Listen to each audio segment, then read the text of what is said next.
سب سے پہلے تمام ساتھیوں کو میری طرف سے آداب۔ میں ہوں آپ کا میزبان ارم نواز خان۔ ساتھیوں، آج ہمارا موضوع جس پہ آج ہم نے گفتگو کرنی ہے وہ ہے زبان کی تعریف اور اس کی قسمیں۔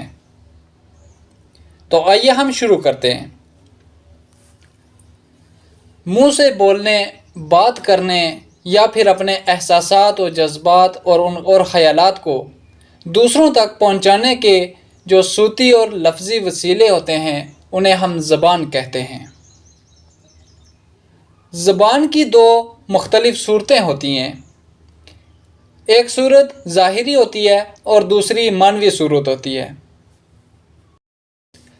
اگر آواز اپنی معنوی حیثیت کو الفاظ کے ذریعے پوری طرح ادا نہ کر سکتی ہو تو زبان کا اصل مقصد یعنی جو ترسیل و ابلاغ کا کام ہوتا ہے وہ پورا نہیں ہو سکتا۔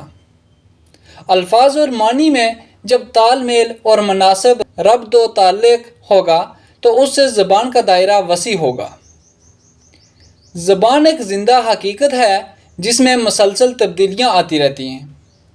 زمان اور مکان کے اعتبار سے زبانیں ایک دوسرے سے مختلف ہوتی ہیں، ان میں کبھی اشتراک ہوتا ہے یا اختلاف، اور کبھی انسانیت، جس کی وجہ سے زبانوں کے مختلف خاندان ہو گئے ہیں اور وہ مختلف خاندانوں میں تقسیم ہو گئی ہیں۔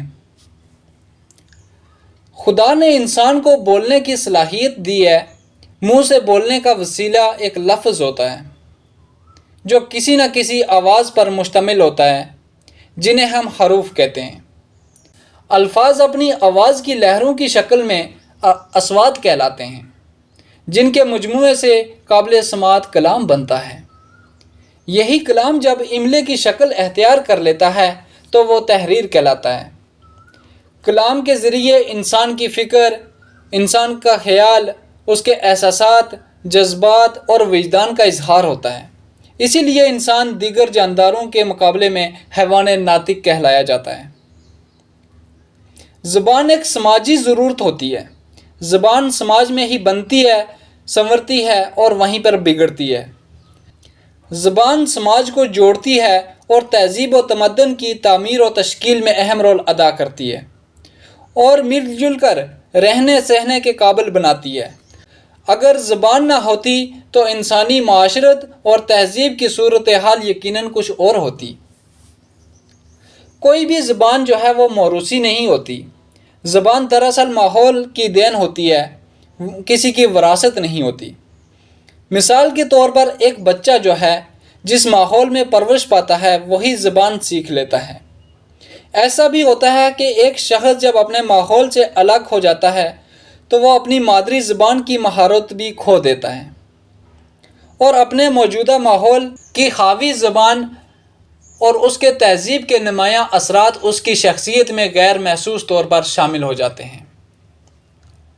دنیا کی ہر زندہ زبان جو ہے وہ تغیر پذیر ہوتی ہے، یعنی اس میں تبدیلیاں آتی رہتی ہیں، اور ان تبدیلیوں کی جو رفتار ہوتی ہے وہ کبھی تیز ہوتی ہے اور کبھی سست ہوتی ہے۔ جب ہم کسی بھی زبان کے آغاز اور ارتقاء پر غور و فکر کرتے ہیں تو یہ حقیقت سامنے آتی ہے کہ ایک زبان سے کئی زبانیں بنتی ہیں یا کئی زبانوں کا ایک زبان پر خاص اثر پڑتا ہے، پھر ان تغیرات، متروکات اور داخلات سے نئی زبانیں بنتی ہیں۔ زبانوں کا یہ تغیر کوئی 10 سال یا 20 سال یا 30 سال کے عرصے کا نہیں ہوتا، بلکہ ایک زبان کو بننے کے لیے صدیوں کا عرصہ لگ جاتا ہے، پھر جا کر وہ زبان کہلانے کے قابل ہوتی ہے۔ مثلاً ہم دیکھ سکتے ہیں، مثال کے طور پر ہماری دکنی زبان جو ہے اسی کو ہی ہم لے لیں، یہ اردو کی ایک ایسی ابتدائی شکل ہے جس میں اعلیٰ پائے کا شعری اور نثری سرمایہ موجود ہے، مگر وقت کے تقاضوں اور انسان کے میل جول کی وجہ سے اس علمی و ادبی زبان میں اتنی اور ایسی تبدیلیاں آئی کہ آج وہ زبان اپنا علمی اور ادبی وقار برقرار نہ رکھ سکی۔ زبان چاہے تحریری ہو یا پھر بولی جانے والی، اس میں ہر سطح پر تبدیلیاں آتی رہتی ہیں، اور یہی تغیر پذیری جو ہے وہ زبان کو زندہ رکھتی ہے۔ جس زبان کے بولنے والوں کا حلقہ جتنا زیادہ ہوگا، یعنی جتنا زیادہ وسیع ہوگا، وہ زبان اتنی ہی مضبوط، مستحکم اور مہذب ہوگی، اور اتنا ہی اس میں تہذیبی تنوع نظر آئے گا۔ زبان ایک ایسا نظام ہے جس میں مختلف آوازوں اور اشاروں کی مدد سے ایک دوسرے سے رابطہ کیا جاتا ہے یا پھر معلومات کا تبادلہ کیا جاتا ہے۔ اگرچہ انسانوں کے علاوہ مختلف جانور بھی آپس میں ترسیل معلومات کرتے ہیں، مگر زبان سے عموماً وہ نظام لیا جاتا ہے جس کے ذریعے انسان ایک دوسرے سے تبادلہ معلومات اور خیالات کرتے ہیں۔ دنیا میں اس وقت بھی ہزاروں مختلف زبانوں کا وجود ہے جو بڑی تیزی سے ناپید ہو رہی ہیں۔ ایک حقیقت یہ بھی ہے کہ زبان کا تعلق انسان کے ذہنی ارتقاء سے ہوتا ہے۔ اگرچہ زیادہ زبانیں جاننا خود انسانی ارتقاء کے لیے ضروری نہیں، لیکن انسانی ارتقاء کا تجزیہ وہی لوگ کرتے ہیں جو ایک سے زیادہ زبانیں جانتے ہیں۔ ماہرین لسانیات نے زبان کو 3 حصوں میں تقسیم کیا ہے اور زبان کی 3 شکلیں بتائی ہیں۔ سب سے پہلی شکل جو انہوں نے بتائی ہے وہ ہے اشاری زبان، دوسری تکلمی زبان اور تیسری تحریری زبان۔ تو سب سے پہلے ہم دیکھتے ہیں کہ اشاری زبان کون سی زبان تھی۔ اشاری زبان ایسی زبان کو کہتے ہیں جس میں کوئی بات اشاروں کے ذریعے سمجھائی جائے یا سمجھی جائے۔ مثال کے طور پر جب کوئی 2 شخص مختلف زبانیں بولنے والے آپس میں ملتے ہیں تو وہ ایک دوسرے کی زبان کو نہیں سمجھ سکتے، مگر وہ آپس میں ایک دوسرے کو اشارہ کر کے ایک دوسرے کو اپنی بات سمجھا سکتے ہیں۔ دوسری جو زبان کی قسم ہے وہ تکلمی زبان ہے۔ تکلمی زبان ایسی زبان کو کہتے ہیں جو منہ سے بولی جائے اور اس زبان کو دوسرا شخص بھی سمجھ جائے۔ مثال کے طور پر جب کوئی 2 دوست یا 2 ساتھی اپنے آپس میں ملتے جلتے ہیں تو وہ دونوں ایک دوسرے سے بول کر بات کرتے ہیں جس کو وہ دونوں بآسانی سمجھ لیتے ہیں۔